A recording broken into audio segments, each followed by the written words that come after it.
which sunscreens may cause cancer and totally screw with your hormones and which ones are safe for you and your family? Did you know that some sunscreens are banned in Hawaii for killing the coral reefs? Who knew sunscreen was so complicated? It's a hot mess and actually really scary. But don't worry, I've personally tested over 100 brands of natural mineral sunscreen over the last 10 years. My family is constantly side A/B testing.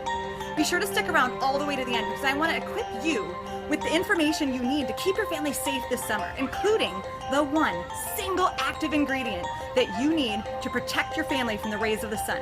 That's right, one ingredient and you're covered. The first tip I share might even save you money. Let's talk about 3 reasons to ditch your conventional chemical sunscreen, including the cancer thing, infertility and hormone issues, and why broad spectrum isn't as new as you might have thought.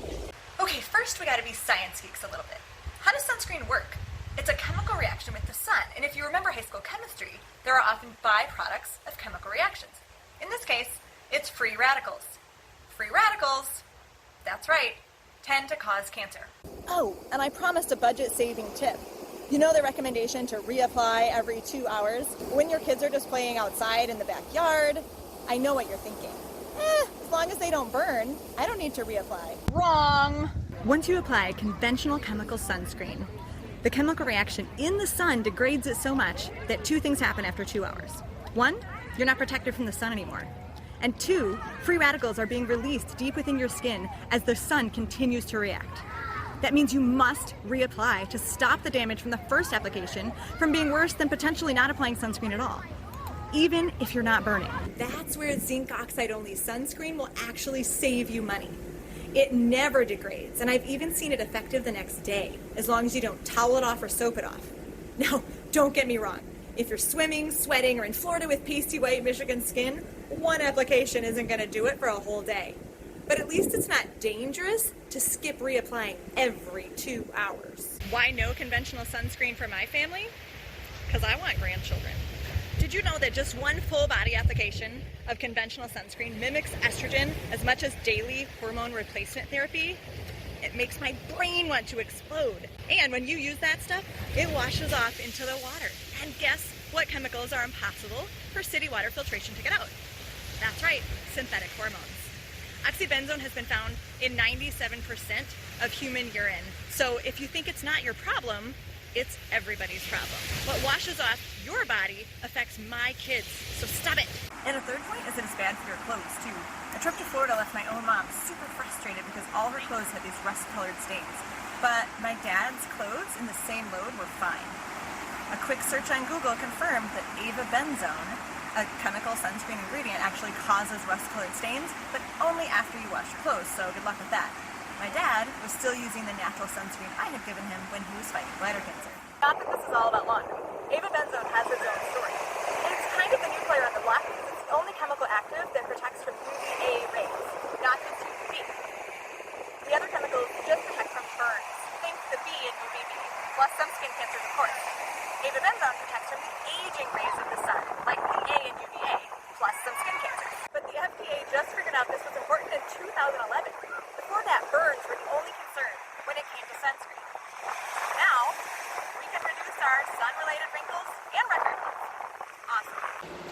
But wait, there is one FDA-approved ingredient that is fully broad spectrum all by itself, no long list of ingredients needed.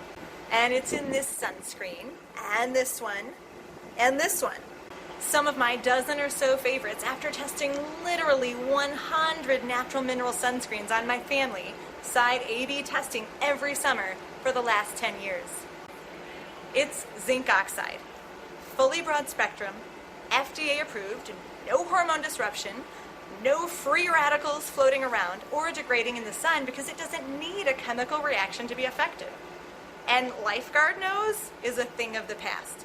They rub in great now, come in tinted versions for the face, and won't even sting your toddler's eyes. Try a stick for faces. No running in the eyes and fast to apply.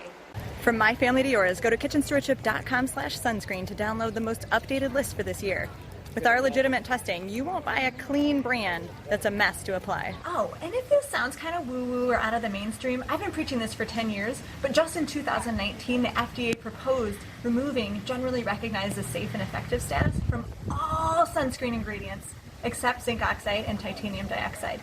Not enough data yet, they say. Aren't you glad you've been part of the guinea pig experiment this whole time? Melanoma has increased 81% since 1973. That's 5 million of us per year. And other skin cancers are up 71% since 1994. Yet at the same time, use of sunscreen in America and SPF numbers have only increased by about 2.6% per year from 2005 to 2010. Now, correlation does not mean causation, but there's just not a lot of good research that shows that sunscreen actually protects from skin cancer. The studies conflict. With skin cancer taking the trophy for more diagnoses than all other cancers combined, it's time to switch to zinc oxide screens today. And be sure to share this with all your friends so we can make a real impact on our water quality. I'm Katie Kimball from kitchenstewardship.com.